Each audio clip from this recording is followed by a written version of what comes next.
رشد سالم و برقرار باشید.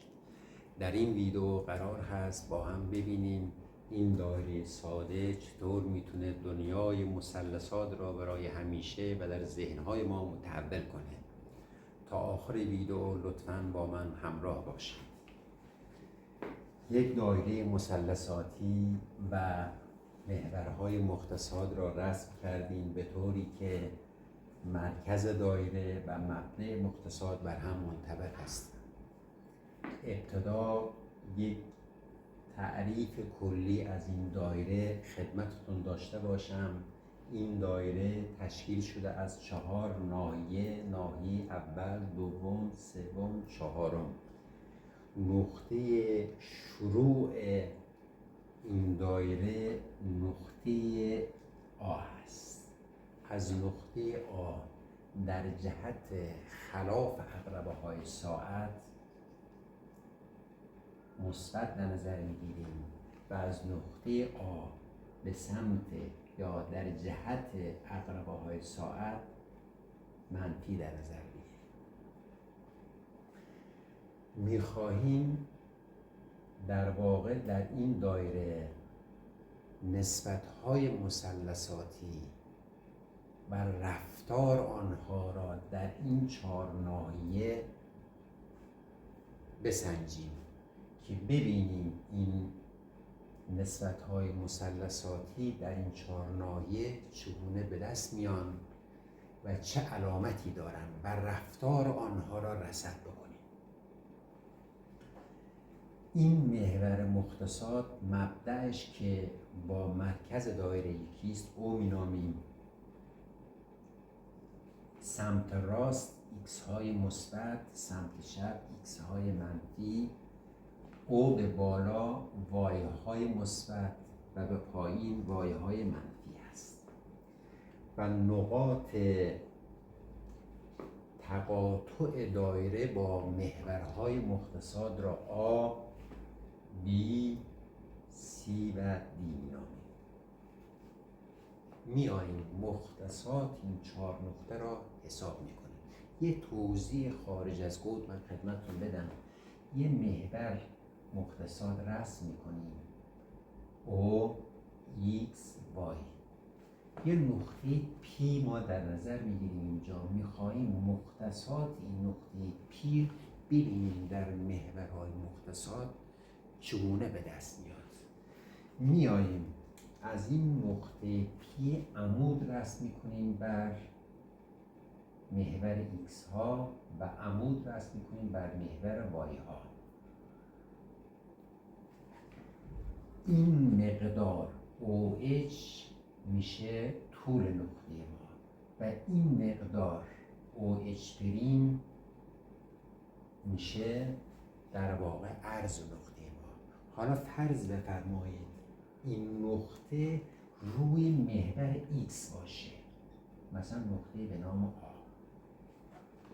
خب طولش که میشه OA، اما عرض این نقطه طبق همین نقطه که گفتیم عمود میکنیم بر محور وای ها، دقیقاً در مبدأ مختصات که صفر هست قرار میگیره. به همین جهت است که هر نقطه رو محور X ها انتخاب بکنیم عرض آن صفر میشه و هر چنین نقطه مثل B را که رو محور Y انتخاب بکنیم این میشه عرضش که OH پریم هست و طولش هم که عمود میکنیم بر محور X ها میاد دقیقاً روی مرکز مبدأ مختصات که صفر هست قرار میگیره.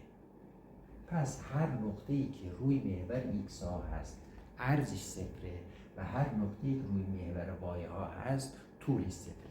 با همین تفاصیل بر طبق همین تفسیرها میاییم مختصات نقاط A و B و C D رو مشخص میکنیم.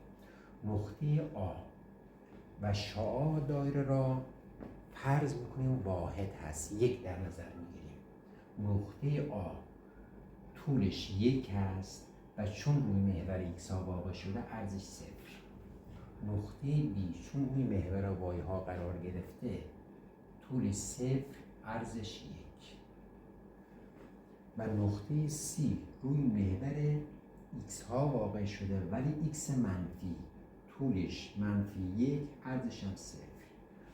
نقطه D روی محور y ها قرار گرفته، اما زیر مبدأ مختصات y منفی، طولش 0، عرضش -1. حالا میاییم در ربع اول دایره مثلثاتی یه نقطه مشخص میکنیم روی محیط دایره به نام P. از این نقطه وصل میکنیم بر مبدأ مختصات و زاویه‌ای که با محور x ها میسازه را آلفا مینامیم. حالا میخوایم نسبت‌های مثلثاتی این زاویه آلفا را در این ناحیه مشخص میکنیم. میاییم از نقطه P عمود میکنیم بر محور x ها و آن h مینامیم و همچنین از اینجا عمود میکنیم بر محور y ها h' مینامیم. سینوس آلفا را مشخص میکنیم. سینوس آلفا مساوی است با ضلع مقابل به وتر. ضلع مقابل پی اچه، وتر هم 1 فرض کردیم، مساوی است با پی اچ. پی اچ همان او اچ بریم هست و کوسینوس آلفا مساوی است با ضلع مجاور به وتر او اچ تقسیم بر 1 مساوی است با او اچ. به بیان دیگر او اچ تصویر او پی رو محور ایکس هاست و او اچ پریم تصویر او پی رو محور وای هاست. از طرفی او اچ ما شده کوسینوس آلفا و رو محور ایکس واقع شده و او اچ پریم ما شده سینوس آلفا رو محور وای واقع شده. پس می توانیم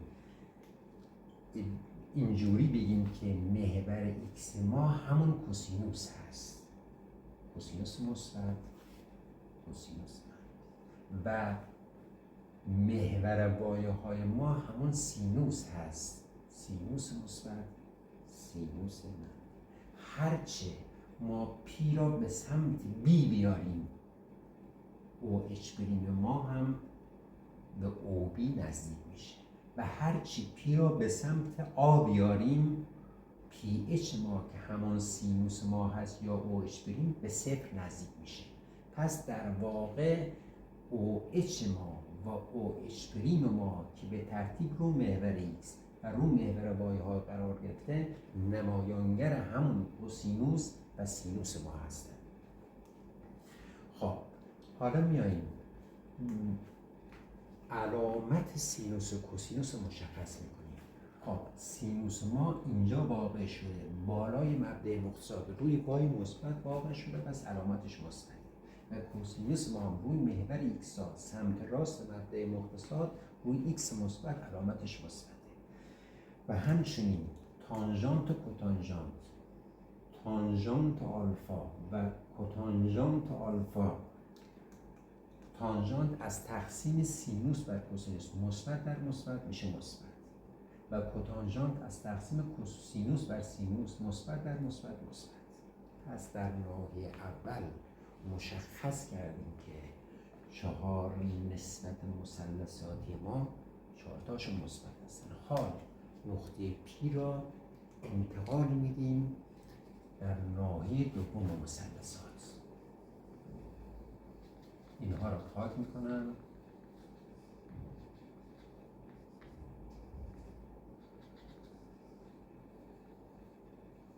و نقطه پی را اینجا در نظر میگیرم، وصل میکنم به مرکز، اینم پی، اینم زاویه آلفا.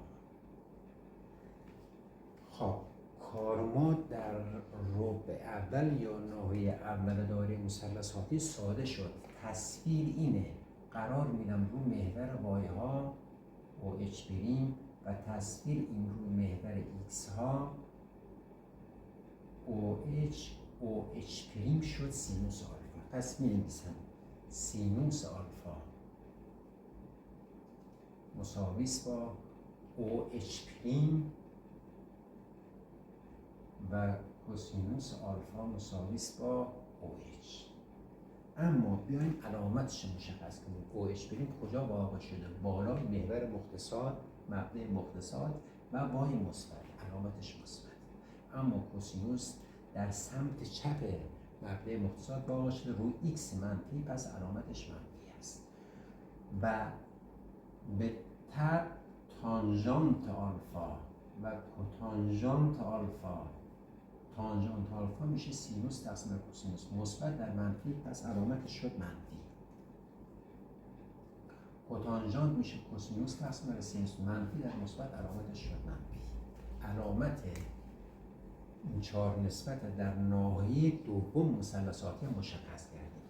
پی را انتقال میدم در ناحیه سوم.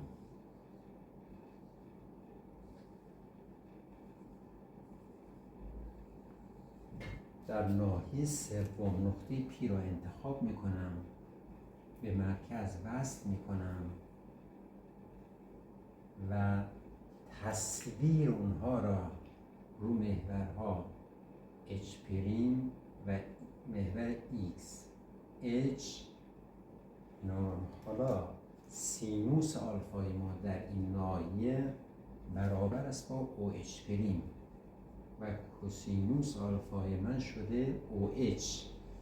علامت اونها را مشخص کنیم. علامت هر دوی اونها منفی است. مشخصه، سمت چپ روی ایکس منفی، اینم روی ما وای منفی قرار میده. تانژانت و کوتانژانت، تانژانت آلفا و کوتانژانت آلفا منفی در منفی میشه مثبت، کوتانژانت منفی در منفی میشه مثبت. اینم مشخص شد. حالا زاویه رو انتقال میدم به در ناحیه سوم.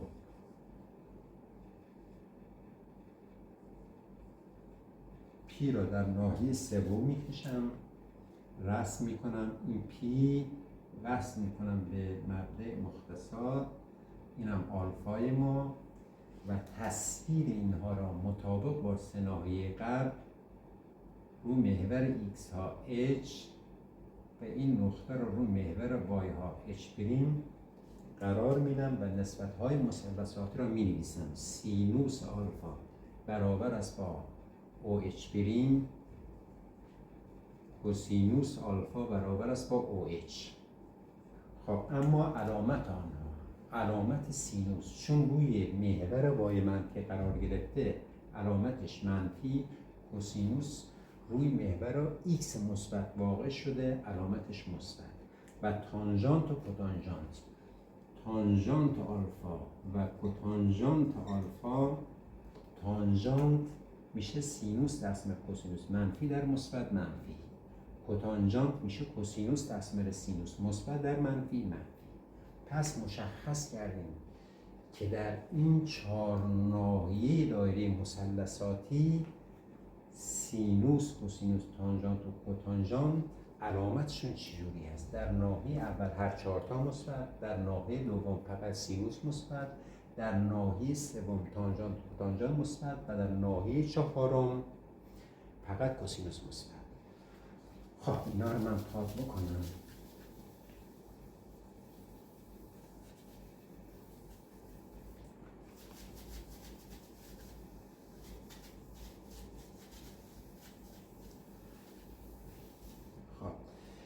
حالا یه نکته در مورد محدوده کوسینوس و محدوده سینوس میخوام صحبت بکنیم.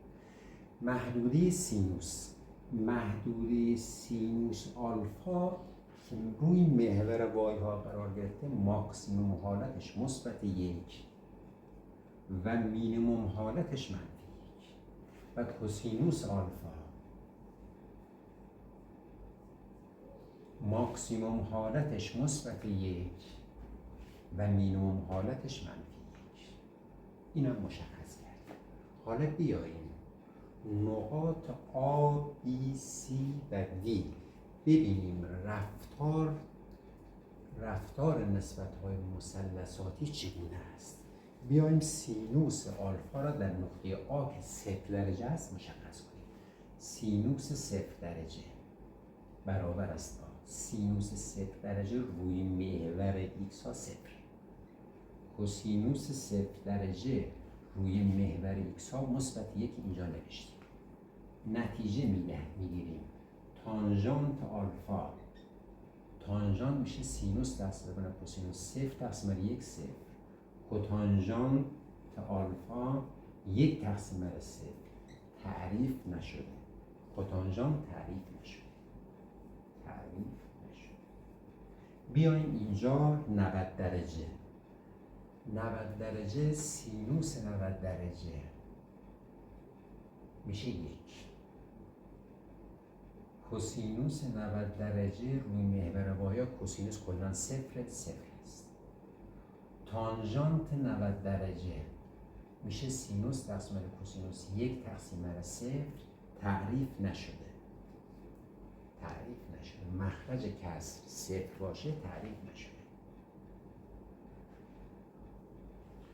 کوتانژانت آلفا یا کوتانژانت 90 درجه صفر تقسیم بر یک میشه صفر. حالا بیایم رو 180 درجه. 180 درجه سینوس 180 درجه رو محور ایکس ها کلا سینوس صفر. کوسینوس 180 درجه منفی یک. تانژانت 180 درجه میشه صفر تقسیم بر منفی یک میشه صفر. کوتانژانت 180 درجه میشه منفی یک تقسیم بر صفر. مخرج صفر. تعریف نشد.